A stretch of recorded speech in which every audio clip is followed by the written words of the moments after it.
Origin Rex, and this is Learning from Napoleon. Russia, the underestimated enemy. The Great War, Week 12. Yeah, okay, so I guess tide is going to turn. Learning from Napoleon, that can be only one thing, I guess. After defeating the Russian army in the early weeks of the war, the German and Austrian generals hoped to push the Russians back with combined forces. But like Napoleon 100 years earlier, they underestimate their enemy and his tactics. So the tides are turning on the Eastern Front. On the Western Front, the last frontline gaps are closed, and the British army is entering a small town called Yeris, I don't know, which will eventually be the symbol for the carnage in Flanders for the next 4 years. Damn. Alright, so I guess tides is going to turn in the Eastern Front, right? Russia, that's been the case in almost all the wars, right? Everybody underestimates Russia, and things always turns around because, Russia is massive, right? And around that terrain, Russia is the only one who knows how to take advantage of that. So yeah, let's watch this one. Before this war, things had looked grim for the Russians. They had unwillingly entered the war in the first place, and the colossal defeats at the battles of Tannenberg and Masurian Lakes had convinced the German and Austro-Hungarian armies that Russia's army was both backward and incompetent. But beginning this week, they would learn that Russia was no pushover at all and had two enviable assets: men and space.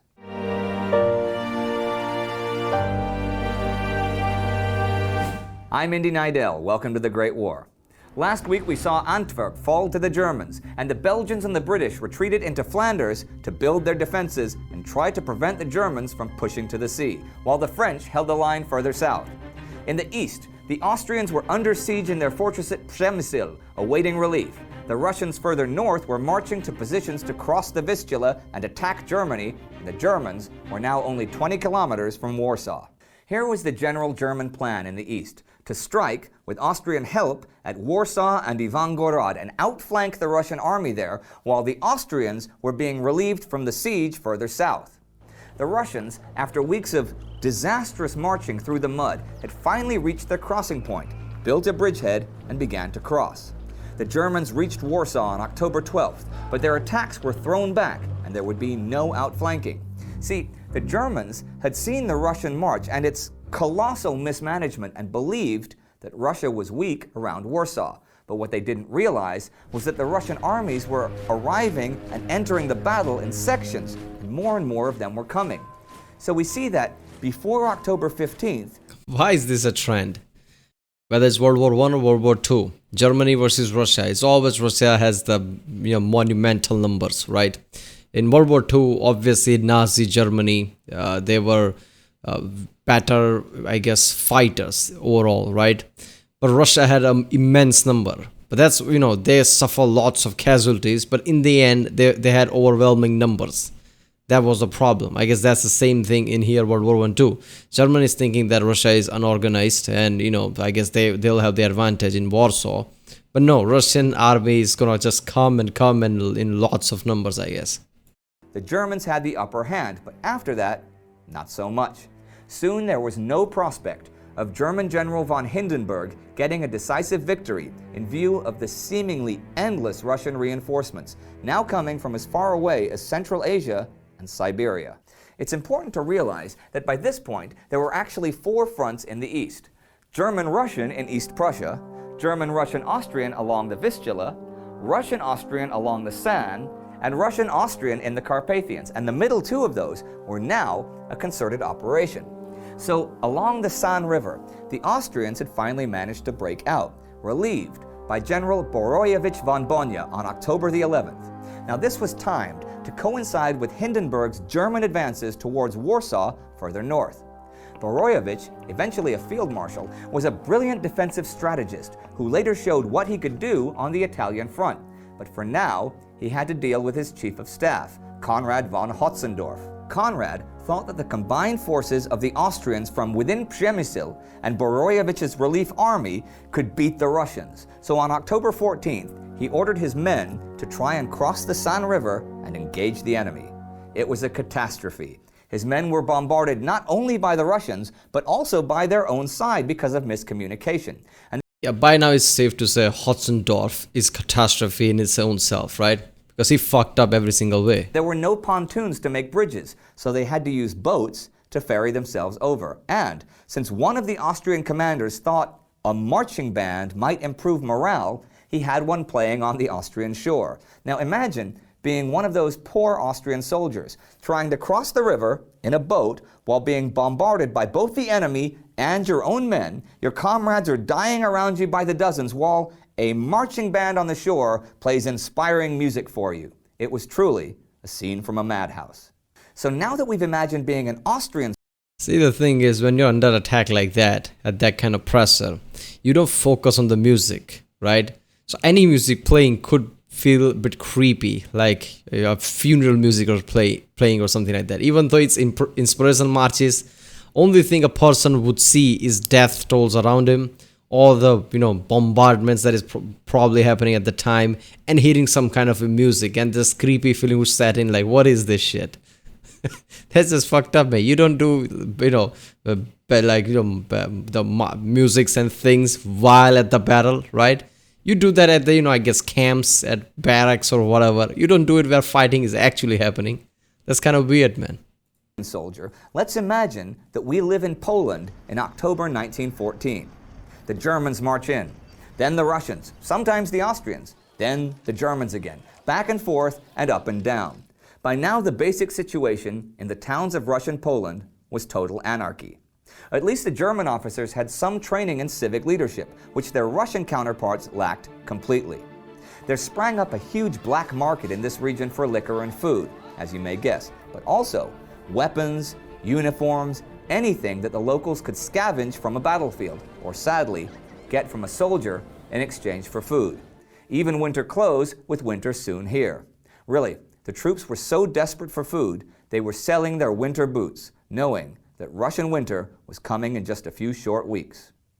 Another effect of anarchy in Russian Poland was that when the German troops arrived, the local populations often turned against the Jews, claiming they were secretly sympathetic to the German cause, and they began a series of atrocities against them. Shops and synagogues were looted and burned, and Jews... Why is this a trend? Even today, right? I mean, in USA, I guess some of the groups were saying some weird shit like Jews has some kind of a death ray type of thing. I don't know. They watched too much Star Wars, I guess. I don't know what was that.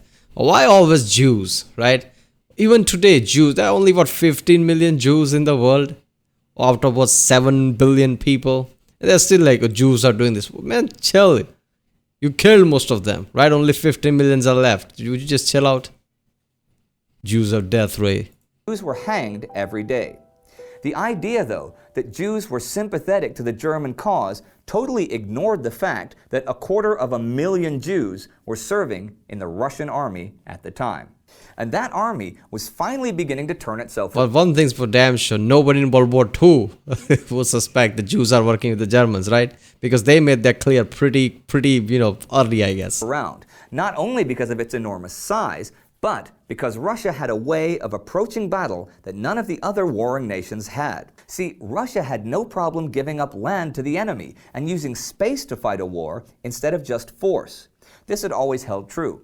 Think of Napoleon marching on Russia 100 years ago and the disaster it ended in for him.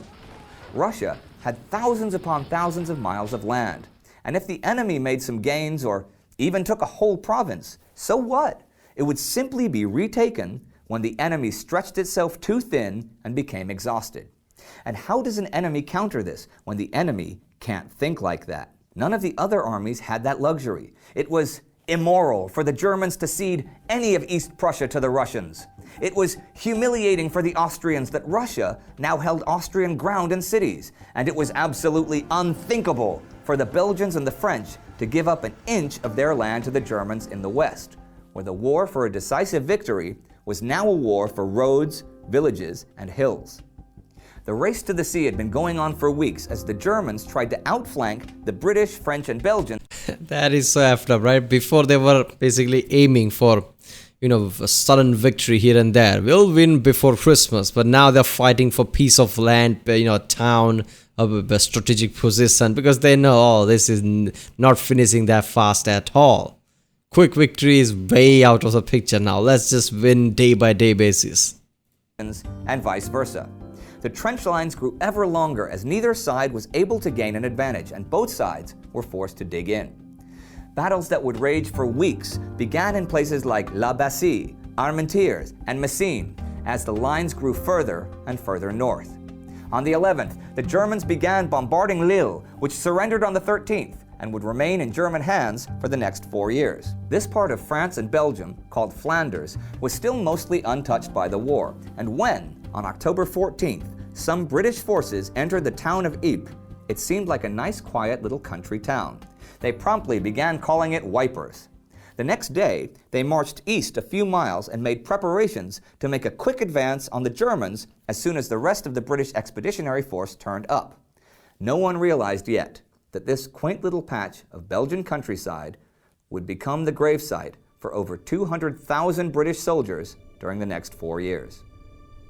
British soldiers were going to a watery grave this week as well, as the German submarine U-9, already infamous for dispatching 3 British cruisers in 1 hour, torpedoed the Hawk in the North Sea.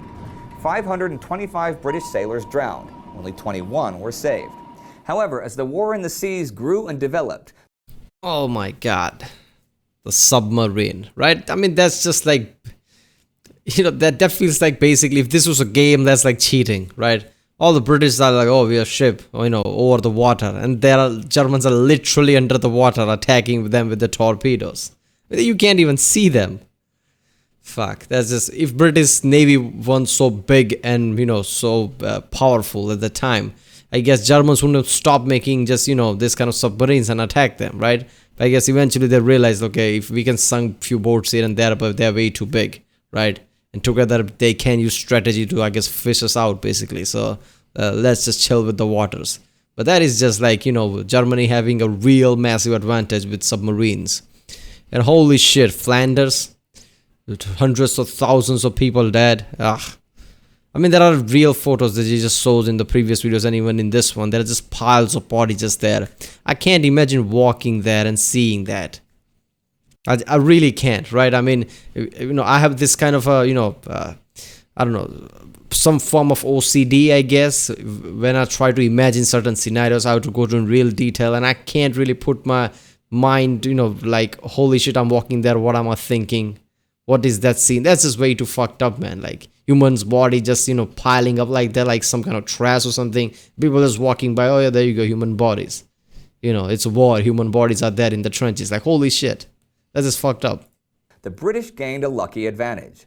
Russia sent them a German Navy signal book it had captured when the German signalman about to destroy it was killed by an artillery shell. Because of this, British cryptographers in future had a leg up decoding wireless messages and finding their adversaries at sea. So there we are at the end of the week, with the British arriving at a nice quiet town called Ypres at the northern end of the miles and miles of trenches. Oh, I guess Enigma code helped them. I guess track down submarines, huh? The Austrians sinking into despair as their maneuvers once again proved disastrous. The Germans realizing that Russia was no... Sorry, not the Enigma code, right? Enigma code was World War II, I guess. But yeah, something similar like that. They cracked the basically codes of the message. And they interfered all this message and realized where the, I guess, submarines are. Nowhere near as incompetent as they'd thought. And the Russians bringing more and more and ever more men to bear down on the Germans along the Vistula River. Look at that! Germany and Austria knew, of course, that they're just getting more and more through the horizon. Look at that. They're endless. Germans along the Vistula River. Germany and Austria knew, of course, that Russia had the population advantage, but they'd gone to war confident that their advantages in tactics and equipment would more than make up for this. And for the Germans, at least so far, it had. But nobody quite realized the depth of the Russian reinforcements. And as the enemy army's initial forces were depleted, that depth, as well as the use of the endless open space, had finally made the Russian army a real force to be reckoned with. And over the next 2 months, hundreds of thousands of men would die on the enormous battlefields of the Eastern Front. If you'd like to see how the trench warfare developed in this war, check out these episodes. Yeah. So yeah, tactics and everything is just great, right? But the point is, if you're not really clever, and if you're not changing your tactics and being one step ahead, eventually numbers will overwhelm you, which it always happens with the Russia. It doesn't matter which war it is. At the early points, Russia gets his ass kicked constantly until certain point. Then tides turn because Russia has the number advantage. Russia always overpowers with the number, I guess. Right, in World War II, we saw how equipment-wise and I guess just overall fighting-wise, tactics-wise, Nazi soldiers and World War II soldiers basically by Germany was really overpowering. But eventually, Russia's number was overwhelming in the end. So yeah, well, that was learning from Napoleon. Russia, the underestimated enemy, the Great War, week 12. I love how this goes week by week. It's been 12 weeks up to here where the World War I started basically. Alright, if you like my reaction on food, like, subscribe, check out the Rick Sunday. There's a link in the description. Check out the cast of place, check out the link cards, and yeah, I'll see you next time.